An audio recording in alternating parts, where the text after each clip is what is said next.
Masayang araw po mga ka-PL. Update po tayo kay Tatay Digong at sa ICC mga kababayan. Ang sabi daw po nitong ICC ni Bangag ipiprease daw po nila ang mga asset ni Tatay Digong kung ano-ano lamang po ang dala niya nung araw na inaresto siya doon sa Villamor Airways. Yun lamang daw po ang ipiprease nila. May dala bang asset si Tatay Digong nun? Meron ba siyang dalang ari-arian? Meron ba siyang maleta mga kababayan para i-prease nila? Yang sabi nga ni dating Executive Secretary Mijaldea, ultimo passport, wala ngang dala si tatay daw eh.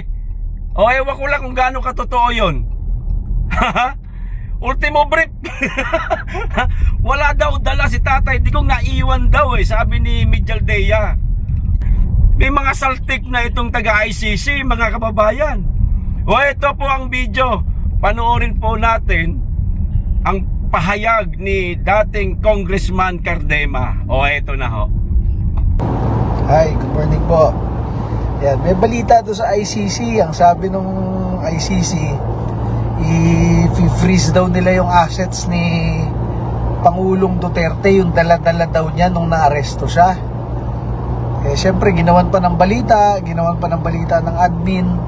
Eh dala-dala lang naman niya, pitaka. Yun lang naman ang finreeze, di ba?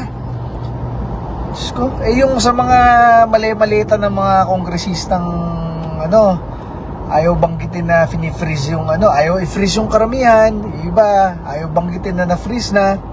Tapos ito gagawin pa ng balita na Rodrigo Duterte, ICC freezes Rodrigo Duterte assets when he came in.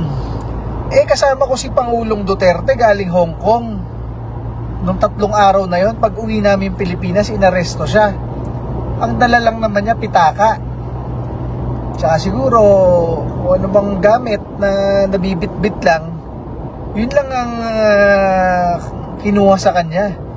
Gagawin pa ng balita na ICC freezes kung anong dalang asset. Ano ba naman yan? Maalaman lang nun, less than 50,000. Di rin naman kasi nagkahawak ng kung ano nung pangbili si Pangulong Duterte, di ba? Ginawan pa ng balita. Kaya pag nakita nyo ngayon yun, nakalagay ICC freezes Rodrigo Duterte's asset when he was arrested. Eh wala yun, pitaka lang yun. Diyos ko, ano ba yun? Ginawan pa ng balita eh.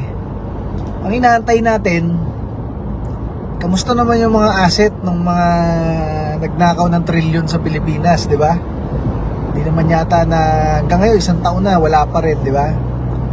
Alam nyo, masabi ko sa inyo, swertihin lang si Mayor Sara, makabalik lang ng mga Duterte. Eh, lahat ng nangulimbat na yan sa ating bansa, pati mga ninuno nila na nangulimbat rin at nakinabang sila kaya sila naging politiko ngayon, lahat yan hindi natin i-freeze lang, lahat yan isi-sequester natin pabalik sa taong bayan. Kung trilyon yan, at yung mga negosyo, ari-arian, mga sasakyan, mga lupain, mga hasyenda nila na ninakaw nila ng mga magulang nilang politiko, ng mga ninuno nilang politiko, lahat yan isi-sequester natin pabalik sa mga Pilipino para mapakinabangan ng milyong-milyong mga Pilipino. Yan ang ganti ng sambayan ng Pilipino. Actually hindi siya ganti, yan ay hustisya para sa milyong-milyong Pilipino na ginawa na lang na pinahirapan ng mga trapo ng ilang dekada na. Si Pangulong Duterte lamang ang kaisa-isang Pangulo ng Pilipinas na mayroong political will buwagin ang mga trapo, ang mga oligarkiya at iba't iba pa, mga kriminal at terorista sa ating bansa. Kita nyo yung NPA, dati 89 guerrilla fronts, marami. Pag alis ni Pangulong Duterte, pipito. O, diba? Ganyan ang mga klase ng sa anong panahon niya, mga adik, mga kriminal, mga hold-upper, yun ang takot, diba? Eh ngayon, wala, nagbalikan na uli.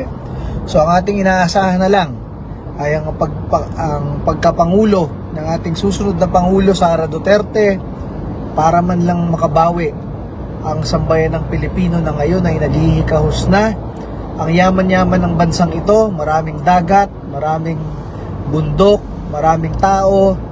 Dapat sobrang yaman ng bansang ito. Kaya lang dahil sa mga namumuno, ayan, halos mag-aalisan na lahat dito sa Pilipinas dahil ayaw na dito. Puro kurakot, walang oportunidad. Bakit ganun? Diba? Lahat naman nagbabayad ng buwis. Napakaraming buwis. Meron kang, kapag may trabaho ka, meron kang income tax. May trabaho ka o wala kang trabaho, pagpunta mo sa tindahan, bibili ka, merong value added tax.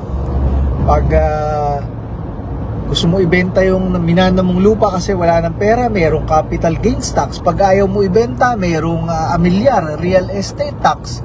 Ngayon, pag hindi mo ibebenta, hindi ka bibili, hindi ka kakain, hindi ka sa sweldo, lalagay mo na sa bangko, lahat na naipon mo, pati yung savings sa bangko, may tax na rin. Di ba? Napakaraming tax. Dapat dito sa Pilipinas na to, sobrang unlad na, sobrang dami ng railway, airport, seaport, ang dami. Dahil napakaraming tax eh. Ang problema, halos 1/4 ng budget ng Pilipinas eh, kinukuha lamang. Di ba? Tapos yung natitirang 3/4, yung 1/4 doon, pinagbabayad pa ng utang. So ano na lang, 1/2 na lang. Yung 1/2 na yun, pinagsisiksikan. Diba? Kailangan mo po pumunta kay politiko para makahingi ng tulong. Eh, dapat, kaya mahirap sa bansang ito eh. So lahat yan babaguhin natin pag umupo si Pangulong Sara Duterte. At lahat ng naipon na trilyon-trilyon, sama-sama na ng mga kurakot, ng kanilang mga magulang na kurakot dati, at ng kanilang mga ninuno na kurakot dati. Lahat sila may mga hacienda na ngayon, malalawak na lupain at mga building. Hindi lang natin i-freeze, isi-sequester natin lahat at ibabalik sa taong bayan. So ayun mga kababayan, pinick up ng mainstream media, pinalala, sinalsal na naman ang balita para palabasin ba na kunwari si Tatay Digong merong mga dalang malalaking halaga o mga asset niya nung siya dinampot. Paninira pa rin mga kababayan. Wala ngang dala si Tatay Digong na mga sinasabi nilang asset O yun, sabi ni Cardema, pitaka, na merong maaaring ATM na ang laman lamang di umano maaaring nasa mababa pa sa 50 mil. Diba? Yun po ang ipipress nila. Kaso pinalaki po ng mainstream media, ng mga bayarang mainstream media mga kababayan. Kasi syempre funded yan ng mga funded yan ng mga bangag, yung mga bayarang media na yan, para tuloy-tuloy ang paninira nila sa mga Duterte. Yan naman po talaga ang nila yan ho talaga ang pinaka-agenda nila. Sirain ang mga Duterte, siraan araw-araw si BP Inday, siraan ito na dumating na nga sa impeachment mga kababayan. Pagdating ng impeachment trial, mahihirapan naman sila kay BP Inday Sara kasi kita nyo naman, patikim pa lang yung nangyari sa House of Crocs. Pero nilamon na ng buhay si Luistro na siya yung pinaka-lead counsel ng prosecution. Yan mga kababayan, wala silang tigil sa paninira sa mga Duterte. Katunayan nga kahit mga aliado ng mga Duterte pinakukulong ho nila no?